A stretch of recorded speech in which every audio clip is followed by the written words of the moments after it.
Hello, and welcome to Sobercast, where we provide AA speaker meetings and workshops in podcast format. We're an ad-free podcast, and if you enjoy listening, please help us be self-supporting by visiting Sobercast.com, look for the donate link, and drop $1 or $2 into our virtual basket. We hope you enjoy the podcast. Have a great day. I would like to introduce Dave.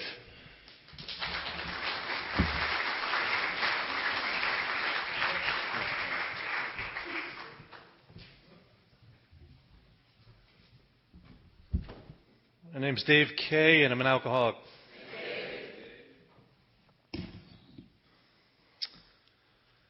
It's really, it's nice to come to this area. It's nice to come out and see a lot of different faces. We kind of been up in Burnersville doing our thing. We see a lot of the same people. When you start going to big book meetings, you start seeing some of the same faces. And this is nice to see a whole new group of faces and friends and family, and hopefully we can bring you some of the stuff that we've learned over the years. I'm just a guy that's an alcoholic trying to be a good guy. I'm no guru. I'm no professor. I don't have any degrees higher than anybody else. I'm no smarter. I'm no dumber. All I can do is share with my experience that I've gathered over the years, share what I do working with others, and hopefully it's a little different, or maybe not, but hopefully it brings some awareness to you and can help you on your path. So I usually don't prepare. I usually don't know what's going to come out, so let's see what comes out. Hopefully I like to have fun. We'll have some fun. My sobriety date's January 11th. 1997. Excuse me. I'm not choked up. That's not bringing a tear to my eye. That something just went the wrong way. I don't know what that was. I don't get choked up often, so don't worry about that. I'm sure some of you are thinking, wow, 1997, he must have been in like 6th grade when he got sober. No, that's not how it worked. A little older than that. Chris, I saw last week. I came here with Chris. Chris, I've known, he's been my sponsor for the last 10 years. Him and I have gone all over and spoken everywhere. And, just when I think I've heard everything he's ever said or a story he's ever said, he comes up with something new that I've never heard before. We're not a glum lot, and that really attracted me. I was attracted to Chris the first time I saw him. I went to a workshop in Burnersville. First time I'd been to a workshop. First time I had even picked up one of those big books. I'd already been in the program for 2.5 years, but I knew something was missing. I knew I needed a little something more because I was really dying inside. When you're driving home from a meeting crying because you're lonely, that's a good sign. Anybody leaves here and cries, good sign. You need something more. Believe me, I thought I was doing everything. I was doing everything I was told, which I think is a bonus. I think if there's willingness and openness, that you still will be safe and protected. However, I just knew inside that there was something more that I needed. I was always seeking. There would always be that guy that would come through and talk about the steps at our meeting. Our meeting, let me point out, my home group for the first 2.5 years, they voted to take the 3rd step and 7th step prayer off the walls because it had God in it, okay? And this vote won. We had a group conscience, and I felt so ashamed because every night before our meeting, we had to take them off the wall and turn them around. That's scary. But I was on the sober softball team for 4 years. I was on every speaking commitment I could go on. I was actually secretary. I was actually voted secretary prior to getting a year, which, of course, because I was so exceptional. I was a coffee maker. I was everything they told me to do. However, I wasn't changing. Nothing was growing. I didn't have a fire that was burning inside of me that was growing and yearning for more. I was just surviving. I was just hanging on, I was just one more day, one more time. And I was listening, and I was listening to people that are like, I don't want to stereotype, but old-timers sitting in the corner going, I have 15 years, and yesterday I thought about having a drink, and I dragged myself to a meeting. And I'm sitting there just with like 30 days going, I've got to do that for 15 years? Shoot me now. I'm not going to make it. I'm barely making it right now. You're telling me 15 years of every day I'm going to go, drink, don't drink, drink, don't drink. No way. With me, in the end, I was getting maybe 30 days. Okay? I started going to meetings in the early 90s. And here I'm getting sober in 97.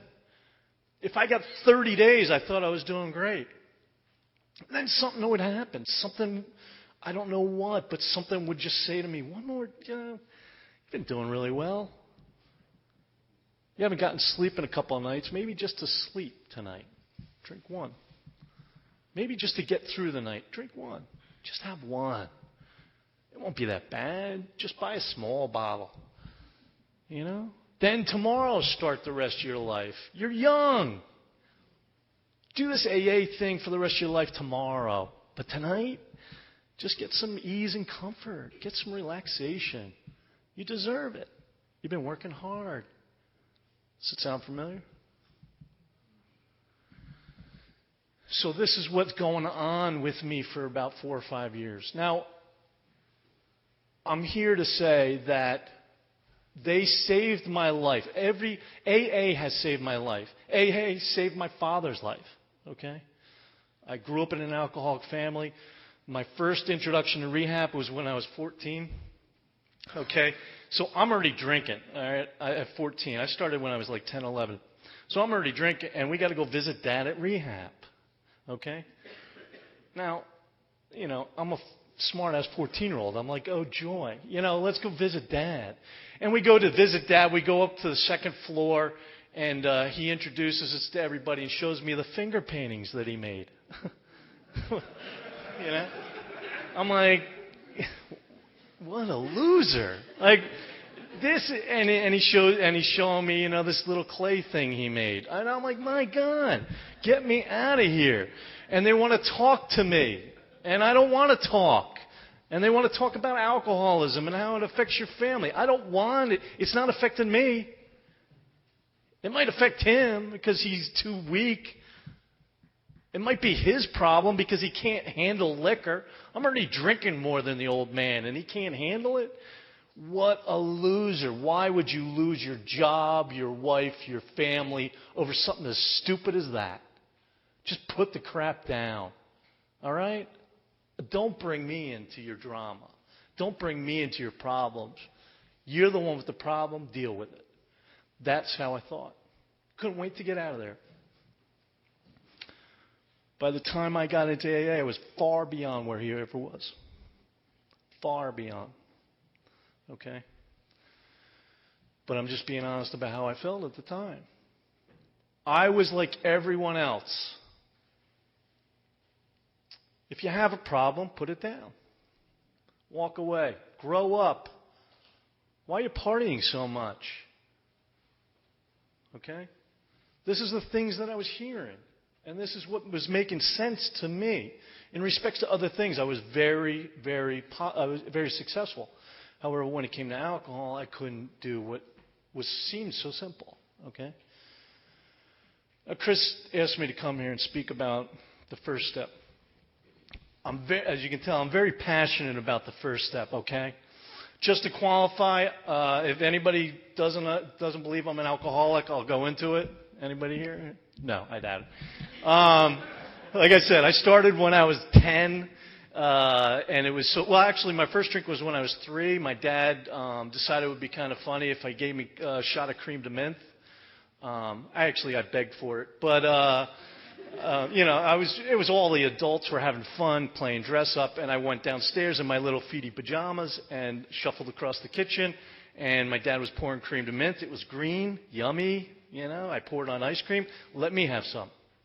And he said, no, and I said, I want some. And he said, okay, don't tell your mother, For all those dads out there, don't tell your mother and go into the bathroom and drink it. So I went into the bathroom, drank the shot, got up on the toilet and looked at my face and smiled.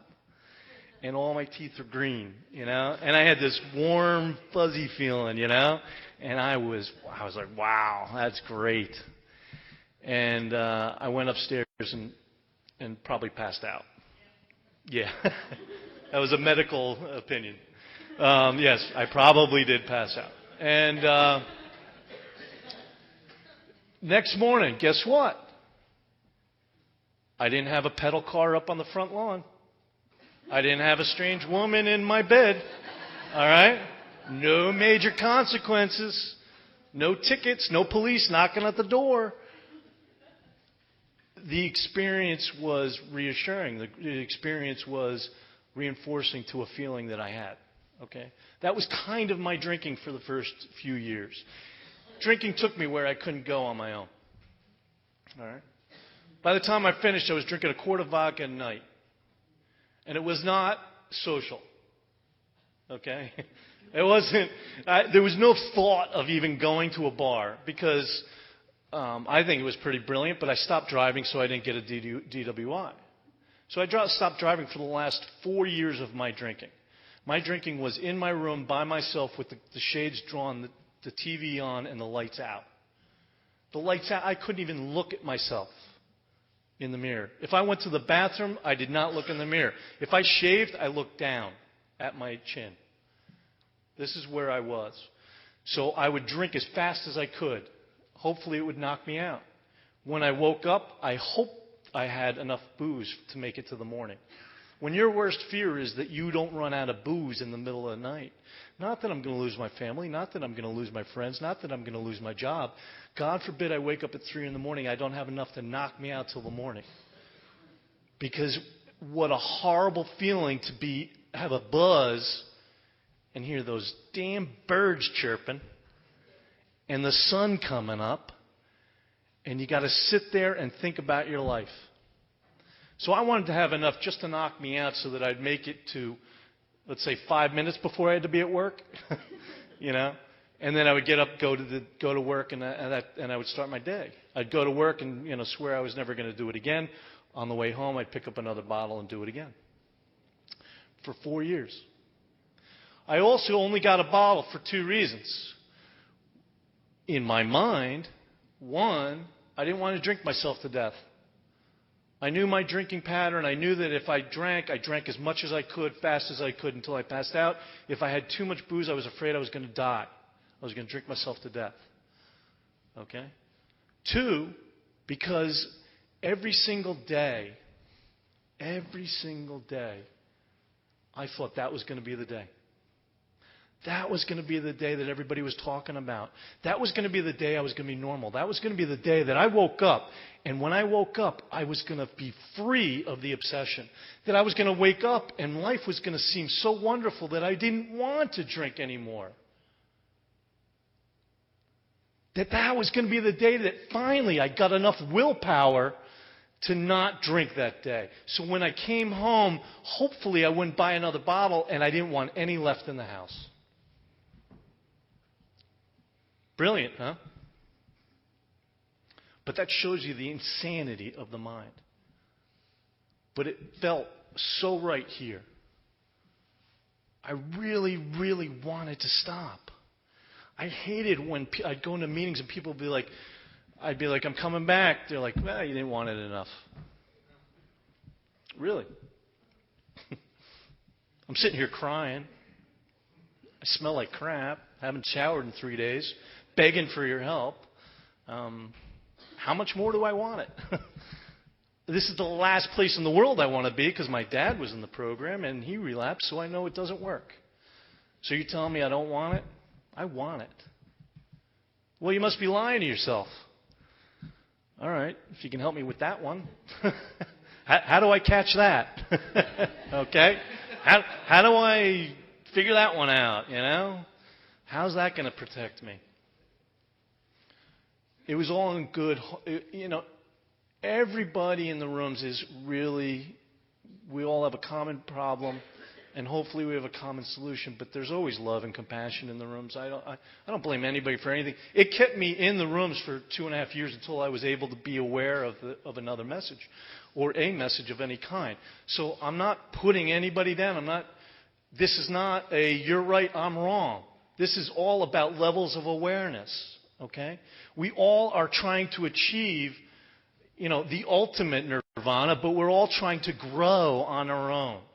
Just because I'm at a certain point does not mean I have anything more than you, or that I am better than you, or I am smarter than you. Okay?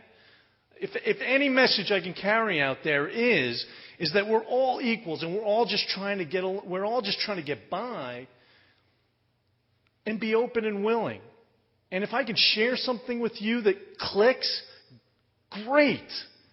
I bet tomorrow somebody's going to share something with me that clicks. Great. All of that is a gift. It is nothing that I have done. If I don't really believe that, and if I don't really continue to believe that, I'm screwed. Because this alcoholic, anytime my ego grows and says, hey, you got it, man, that's when I'm starting to go out. Because I did it for so many years. I would get 30 days and I would say, man, you're doing really well. You're doing good. Just go have one. Just have one. Okay? I got way off there. All right. Currently, so anybody doesn't believe I'm an alcoholic? Okay. I qualify.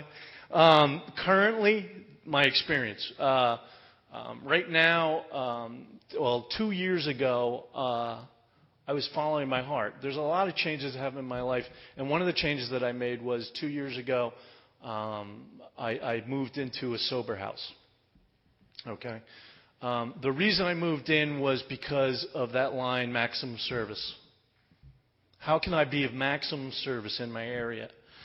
I really wasn't feeling that I was being of maximum service to the meetings that I was going to, or to my own home group. In that home group, we're a workshop meeting. There's gurus all around me.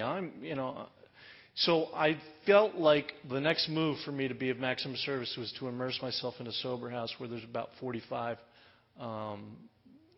residents. I pay rent. I am a tenant. I do not work for the house. I do not represent anything different. I am not a counselor. I am just a guy that happens to have AA experience, and if you want to go through the steps, I'm there for you. That works for me. And I work with, it changes every week. I work with, this week it might be 8. I don't know. We lost one last night, so maybe not. It changes all the time. But, I don't have to sponsor you in order to work with you. I can give you worksheets. I can talk to you about the steps. I have a meeting that actually I don't call it a meeting. It's just me, hanging out for a couple hours. And we talk about the steps. It's not an official meeting, all right? One of the things that I allowed me to do, because I'm really open and willing, is last year we went through the big book so many times, we decided to do the NA text.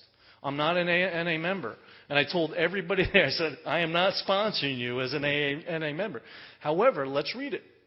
Let's talk about it. What is the harm? This is about growth. This is about finding out truth. All right? I'm going to look anywhere for truth that I can. And if you want to join me, well, join me. All right? So I've worked with a lot of people. I've seen a lot of people. And so this is where my first step experience takes me. So the information I'm going to share, I've also been bringing a meeting to a detox for 8 years up in St. Clair's. So I do this a lot. Okay? 1, 2, 3. 1, 2, 3. I talk about this a lot. I'm going to share with you what I've learned over the years. Hopefully it helps you. Okay? The way I look at the first step is I break it up into 3 parts. Okay? The first step, I believe, is one of the most misunderstood steps, just because I know for me that when I was bouncing in and out, it was the one that I really didn't understand.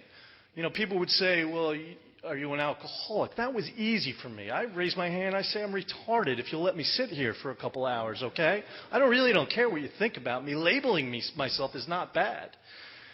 But did I believe it? Did I understand it? Did I really feel like I was an alcoholic? Okay? So if there's any trepidation on that step, it doesn't allow us to carry the weight, depth and weight that we need to continue on with this process. There has to be a tremendous amount of desperation running into the fourth step. All right? That's my experience. And I found working with guys that when they come back from relapse, surprise, surprise, there's a lot of relapse in the sober house. Okay? We were just talking about it like, oh my God, somebody drank last night. You know? It's a reality. This is something else that I've also found, and I believe, and this is all my opinion, believe me, this is except for what I read out of here, is that, now I lost my thought. Must not have been important. So I think it's one of the steps that when the guys are coming back from a relapse, that I'm talking to them, and that we go back to the book and we look at some information. And some of the information I share with them, they're like, I've never heard that. Okay? So it's important for me to carry this stuff out there. And when I go to rehab and detox, they tell me, I've never heard that. So some of the information I want to share with you, I think is important in this part of the step. I break it down into 3 areas. Okay? First area is the physical. And let me read something to you on page 30. I typically do not, when I'm working with guys, I will have them read doctor's opinion. Then we will go line by line after Bill's story throughout the rest of the book. Another thing that I don't do anymore is this is my dad's book.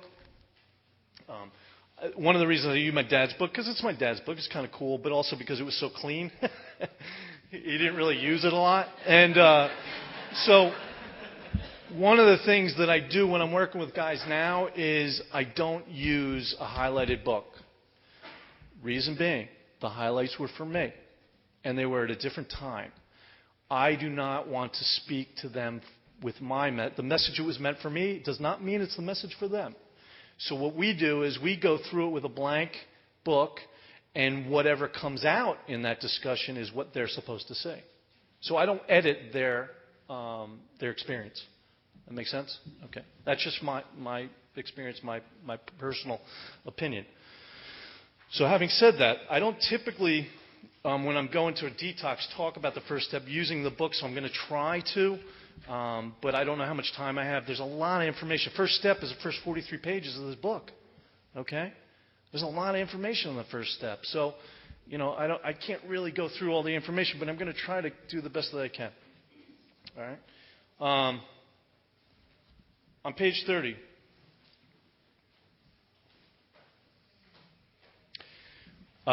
Second paragraph, we learned that we had to fully concede to our innermost selves that we were alcoholics. This is the first step in recovery. The delusion that we were like other people or presently may be has to be smashed. Smashed! It's not picked apart. Okay? It makes sense. Somebody said smashed means you can never put it back together. Okay? So it has to be smashed. This idea that I can be like another person, all right? So I hit them with the physical. Doctor's opinion is a very good chapter in here. I never went into the doctor's opinion when I was first going through the book because it had all those funny Roman numerals, you know? Who knew in elementary school when they were doing those stupid Roman numerals that it was because I was going to be an alcoholic? I never knew that they knew that. But they taught me the Roman numerals, thank God. And now I can give out coins at celebrations and I can read the first chapters. So the doctor's opinion has a very good explanation about the physical allergy. All right? I hate doing this because it's XXVI. I have the 3rd edition. I honestly don't know what all the editions are and what you have, but this is where it's in my book. XXVI. I hate this part. But there's two sentences or 2 paragraphs I want to read it to you in here.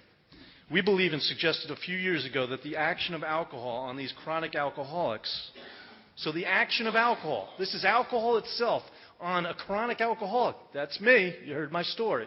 If you think you're a chronic alcoholic, or you identify yourself as a chronic alcoholic, the action of alcohol on you is a manifestation of an allergy. What's an allergy? Allergy is a different reaction than others. It's an abnormal reaction than everyone else. So the action of alcohol on me is a manifestation of an allergy. Okay. And never occurs in the average temperate drinker. Who's the average temperate drinker? The average temperate drinker is my friend Paul. I'll use Paul throughout this example. Paul and I met in kindergarten. And he says second grade. I know it's kindergarten, all right? But we met in kindergarten. Throughout our lives, we hung out and we drank together and so on. All right? So in Paul, he doesn't have an abnormal reaction. Dave, abnormal reaction. These allergic types, my eyes are getting so bad. These allergic types can never safely use alcohol in any forms and once having formed the habit, found they cannot break it. Okay? So these allergic types, me, chronic alcoholic, can never use alcohol at all. Never safely use alcohol in any form. Never. Not one day at a time. I held on to one day at a time. I used one day at a time. I ate one day at a time up. All right? When they said one day at a time, I said, okay, I'm drinking today, and then tomorrow I'll stop. Okay? I'll drink one day at a time. I used one day at a time for some kind of hope. Delaying the reality of it did not help me. When I'm working with guys, I stay blunt, straight out. You can never, ever safely use alcohol again. Get over it. Once you get over it, we can move on. If you still have a problem with that, then we need to look at that. Okay? So that's what I do. The next paragraph at the bottom, it says, men and women essentially drink because they like the effects produced by alcohol. 3 years old, I loved it. All right? The sensation is so elusive that while they admit it is injurious, they cannot after time differentiate the true from false. To them, their alcoholic life seems the only normal one. They are restless, irritable, and discontent unless they can again experience the sense of ease and comfort which comes at once by taking a few drinks. All right? Ease and comfort's what I relate to when I was a little kid. My dad used to give me a bath. When he was done with the bath, he would take me down to the TV room, and he would sit me on his lap, and he would take a towel and drape it over my head, and he would dry my hair. That's the last thing I remember is ease and comfort. I was in his arms, safe and protected. I felt comfortable. I felt like no worries. I felt warm. I felt loved. All right? Dave growing up did not feel that way. Dave growing up felt like everybody's looking at me. Why don't I fit in? I was a chameleon. I tried to fit into different groups. Usually it was because I wanted something out of you. I would hang out with you. Okay? Once I got your G.I. Joe with Kung Fu grip, I would leave. You know? So I was using people. I was always never comfortable. All right? I didn't feel like I fit in. I didn't even feel like I was part of my own family. I thought my family had adopted me. Actually, I wished my family had adopted me. I wanted my parents to get a divorce just so people would feel sorry for me. You know, I mean, these are the things that are going through my head. I was always never in the present, always in the future or the past. All right? I wanted something to make my life better. And I was searching for it, and I was delusional about it. I wanted my life to be better. All right? So I felt restless, irritable, discontent. I can identify with that. All right? This is saying when I drink alcohol, that goes away. All right? So what happens when I take alcohol out? When I stop drinking alcohol? Guess what? Here comes restless, irritable, and discontent. Here comes all those feelings. Here comes that childhood. Here comes not feeling able to sit in my own skin. And I have no solution. How long can I live that way? How long? Okay? So, unless they can again experience the sense of ease and comfort which comes at once by taking a few drinks. Drinks which they see others take with impunity. Who's others? Temperate drinker, Paul. All right? I'm hanging out with Paul. Paul, when I got out of rehab, ironically, Paul had just started a brew your own beer website. All right? You know, and I'm like, great. You know, all the guys I know, they're drinking honey brew beer. You know, all these weird beers, and I just stopped when Zima was coming out. You know, I didn't have any nutty beers or anything like that, and so I'm hearing all this. Then Paul starts a Scotch club. All right, anybody know what a Scotch club is? It's despicable. That's what it is. It's mean to alcohol. What they do is they buy expensive bottles of alcohol, like $100 bottles, and it comes in one comes in a casket. I swear to God, comes in a casket, and they open it up, and the four of them sit around, and they have little snifters, and they pour a little, and they sip it, and they go, you know, that tastes kind of woody. Well, I don't taste any wood in Scotch. I've never tasted anything in anything. But they're talking about it like they enjoy it and they can actually taste it and they care. And then they put it down and they put the bottle away. Did you know the cork goes back in a bottle? Did anybody know that? Do you know that you can actually put that thing back in? They put it up on the shelf and it gathers dust. I'll go there a month later, it will still be there. I could probably draw a line on it. It would change. It's in your room. It's in your house. Why aren't you drinking it? I don't understand that. Paul's a temperate drinker. I want to be like Paul. I don't want to be me. Okay? I want to feel that ease and comfort whenever I want to. I'm an adult. Don't tell me when I can't do it. Don't tell me I can't get relief. Don't tell me I can't go to happy hour like everyone else. Don't tell me that I can't celebrate something. Don't tell me that I'm going to have to live this way the rest of my life. That I'm going to have to feel this way the rest of my life. That's what's going on in my head. So I have this physical allergy that says if you pick up anything, if you take one sip, the physical craving kicks in, you're screwed. That makes sense to me. First time the cops found me was when I was 14. I was in a blackout, and I was sleeping in my own vomit. So I was a blackout drinker from the age of 14. I did not know that you did not black out when you drank. I thought, well, one, maybe I just have a bad memory. And two, okay, so I over-drank occasionally. That's my problem. I just don't know how to stop it. So let me try to teach myself how to stop it at the right moment. All right? So I have this physical allergy. Drink, can't stop, screwed. All right? If that was the case, and that was my only problem, then detox me and send me on my way. Because I have the alcohol out of my system. There's no physical craving anymore. 72 hours, no alcohol left in my body. I should be good. Just send me on my way. And thank you very much. Is that how it works? No. Rehabs are making millions of dollars on it. And I don't mean they're doing it on purpose. I'm looking for Bill. Can he edit that? The reason is because there must be something else. There must be something leading me back to that first drink. The first drink, I'm screwed. So what's leading me back to the first drink? Well, I believe there's two parts. And I honestly, I'm not going to be able to pick out in the book because there's just not enough time. But there's two parts, and I believe there's two obsessions. One is that it is a solution of some kind.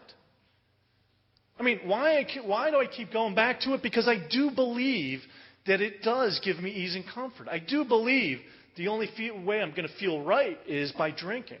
The only way I'm going to be even keel with everyone else in the world is if I am able to drink when I want to drink. Because it works so well in my earlier years, you know. I went to the 7th grade dance. I was able to ask the girl out, dance, stick up to the bully, get in fights. It took me places I couldn't go on my own because of fear. Pride, ego. So, it is a solution of some kind. I need to have this in my life. I need to, or I'm never going to have relief again. That's the first lie. All right? The second lie is that I can be a hard drinker. Okay? Has anybody ever read the descriptions in here?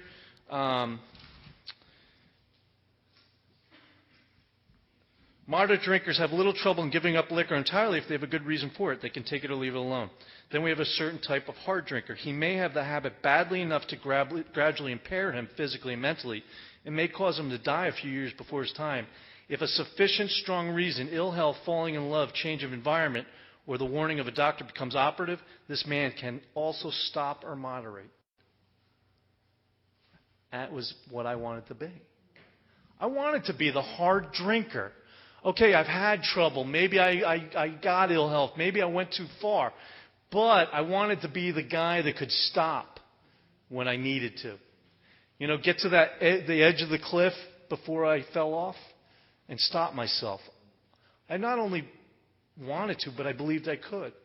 Because logically, why would I continue to kill myself? Why would I go to this extreme? Why, looking back at my dad, why would he lose his job and his family over something like booze?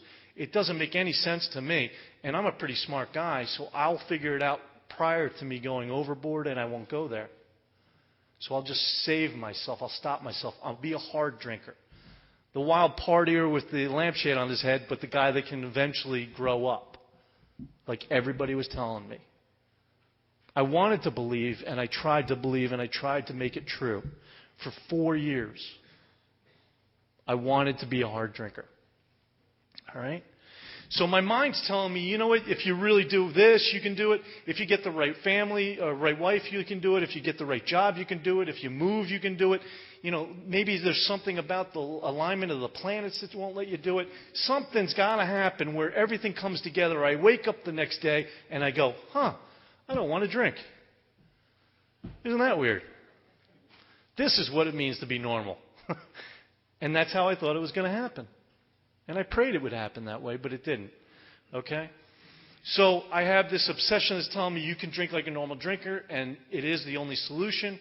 So these two things fighting in the back of my head come up with an insane idea, like it wouldn't be a bad idea to have one.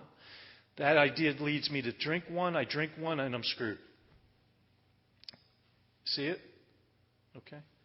That's why they can't take us to rehab and dry us out and then send us on our way. That's why people are getting out of rehabs, going to outpatient programs. I was in 2 outpatient programs, and I thought it was a really smart idea to drive to the liquor store after the meetings and pick up a bottle and go home and drink, because I only had to stop when I was done with the outpatient. Okay? So this is the insane ideas that are going on in my head, but they make perfect sense. All right? When it comes to alcohol, we are insane. What does that mean? That means when I am confronted with the issue of drink or don't drink, my mind convinces me of the insane idea. I am not able to bring up a sufficient defense. They tell us that. A sufficient defense would be, well, Dave, you know, the last time you drank, you literally lost your car. I don't mean I lost it like it was stolen, impounded, towed away, or the keys taken from me. I couldn't remember what town I parked it in for 2 days. All right? That's drunk. When you lose a car, when you have to look at the map of New Jersey to find your car, that's drunk. All right? 40 days later, I drank. 40 days later, I forgot that situation. I forgot how dangerous it was, and I forgot that I couldn't drink again. 40 days later, I was driving the same car, the same route, with probably the same amount of blood alcohol level. When I finally came in, it was 8 hours after my last drink. I ended up in the emergency room with a .275. I was driving with a .40. With a .275, 8 hours after my last drink, and because everybody had found out, already my ego was building it, and I was trying to pick up the nurse. All right, I haven't slept in 3 days. I'm smoking, and I smell like crap, and I'm drunk and about to go to detox. And I think I'm a catch? All right, that's delusional, all right? You know, when you're trying to make a date for 2 weeks, I should be out of rehab in 2 weeks, That's delusional. All right? All right, so you have this mental aspect and you have the physical aspect. If the mental was all it was and we needed to give people the sufficient defense to fight against alcohol, then what we would do is we'd teach people a lot. We would teach them a lot about their alcoholism. We would teach about the progression. We would teach about the dangers. We would teach, just say no. Okay? Unfortunately, what we've learned is knowledge is not going to be enough. I grew up in an alcoholic family. I told you, I took a course in alcoholism. I had 12 credits towards a social worker's degree. I knew alcoholism. I was in 2 outpatient programs and then finally a rehab, and in therapy. So I knew alcoholism. My knowledge was not the problem. If anything, it was actually a deterrent because I was using the knowledge against myself. All right? My problem was that I was unable, I did not have what they call the power to bring up enough defense to come up with a sane idea. The sane idea would be, there's booze. Let me go that way. Or there's booze. Guess what? I have a physical allergy to booze. I can't drink that. Okay. But my mind wants to say, there's booze. Nobody's going to know. If I take a little, it'll ease me up. I need to sleep tonight. I have done a good job. It won't bother me. I haven't had a drink in 12 years. Maybe it won't. I'm not still addicted. So I need to have the power to get the sane idea. That's where the second step comes in. Came to believe a power greater than ourselves could restore us to sanity. Restoring to sanity is the sane idea. So there's a spiritual malady somewhere. The spiritual malady, that's that little kid. Something's missing. Always searching for something better. Hoping something's going to come into my life to make it better. Looking outside of myself for comforts within myself. I need something that is going to relieve my spiritual malady. Page 52, there's a description of spiritual malady. We had to ask ourselves why we shouldn't apply to our human problems the same readiness to change our point of view. We were having trouble with personal relationships. Anyone? Hello? Oh, look at all these liars. We couldn't control our emotional natures. Crying on the way home from a meeting. We were prey to misery and depression.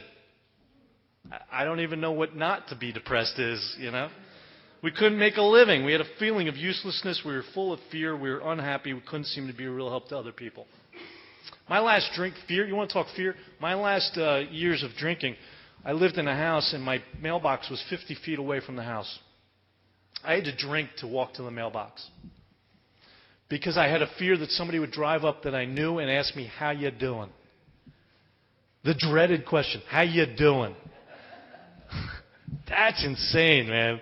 And my house was 50 yards, behind me. The shades were drawn, the bottle, nobody in the house, but still hidden, under the couch with the shades drawn. I'm drinking by myself, TV on, and I had to go walk to the mailbox in case somebody came by and said, how you doing? That's my fear. That's scary. Okay? So if anybody can identify with that spiritual malady, it's a description of me, an alcoholic without any alcohol in me. You take away the alcohol, I still have all this going on inside. So what's my brain going to say? My brain's going to say, I know something will work. I know one thing that worked, something that always worked. And it's going to draw towards that one thing that always worked. And the obsession's going to tell me, you know what? Paul can drink. He can have a Scotch club. Why can't you? You're no physically different. He's a human being. You both walk upright. So what's the difference? Why can he do it? You can't. So I will figure out a reason why it's okay for me to lead back to that one drink, and then physical kicks in and I'm screwed. Make sense? And if you are sitting there, if I'm sitting here, I'll throw it back to me. But if I'm sitting in this room at any time and I think that the insanity is not that severe, that my mind is not that dangerous, I can tell you 100 stories right now in the last 2 years that I've run across where I thought this person is absolutely insane for doing what they're doing. And these people sitting in front of me were convinced that they were never, ever going to drink again. Never, ever do drugs again. They were going to go to jail if they used drugs. They were going to lose their family. I have a guy right now, he's going to lose his family because he used again. And you're going to tell me that there's a big enough deterrent? You're going to tell me that a rehab or a detox can give you enough fear? Fear is not what you need. You need desperation.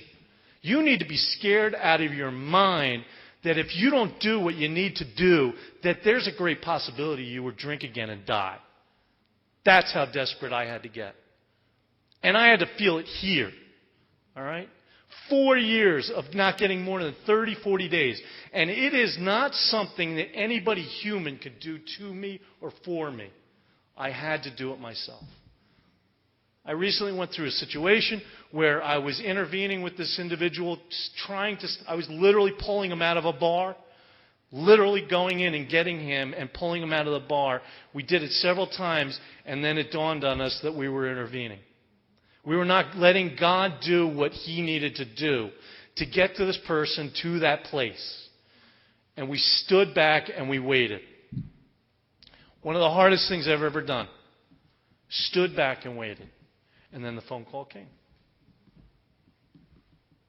It wasn't the greatest phone call. It was a scary phone call, but the phone call came. I'm having a heart attack. And so we went over and, we helped them out. And I'm telling you, this individual has done his 4-step for the first time in his life. Is that because of me? No way in hell. It's because we stepped back, we did not manipulate, we did not control. That's why today I have a much different view on relapse than I did before. I used to be the tight ass, big book thumper that, if you're not doing it, you're fired. That's it. 2 weeks now, you're fired. That's it. Get out of here. I have no time for you. Screw. Who am I? Who the hell am I? Okay? I don't fire anybody anymore. There's no such thing as firing.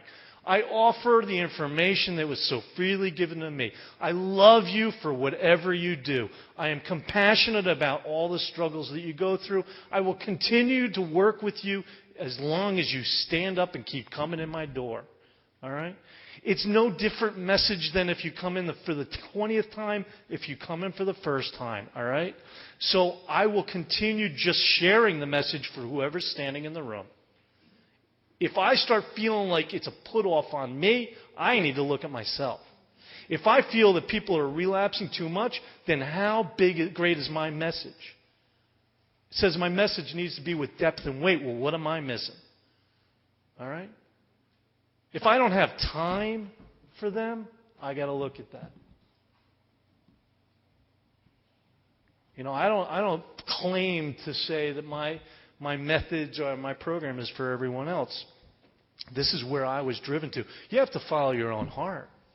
You got to follow your own heart. Last year, I was following my own heart, and I quit my job. And people were like, it's a recession.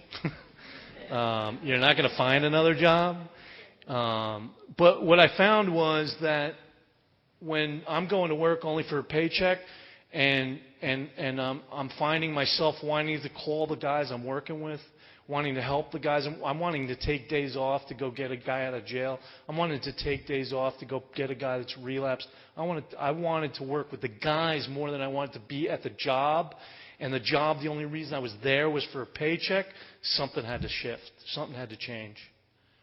And literally, what changed was, I'll be honest, a girl came up to me and she said, "What's wrong?" And I started crying. And I'm like, "Well, I'm crying in the office? That ain't good."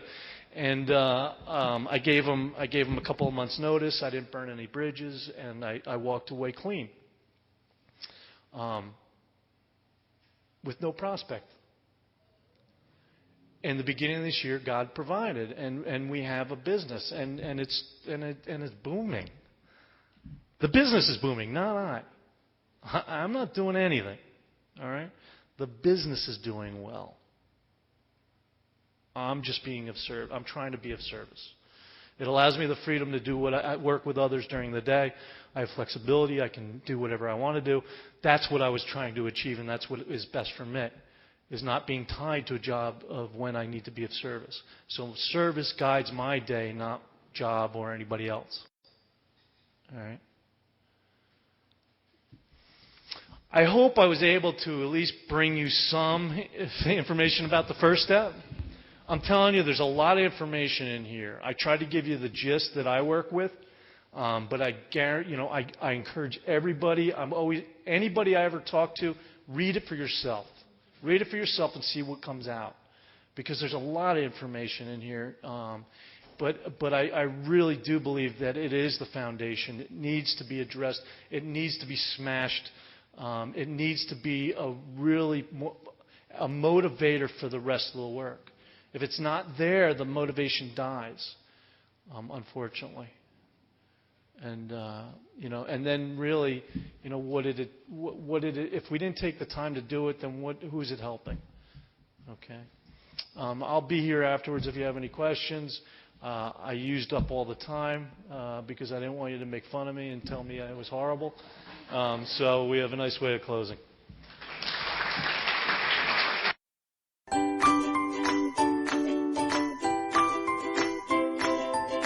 Thanks for listening. I hope you enjoyed the podcast. Sobercast is ad-free, and we'd like your help in order to keep it that way. So if you'd like to help us be self-supporting by pledging $1 or $2 a month, visit Sobercast.com and look for the donate links. Thank you very much.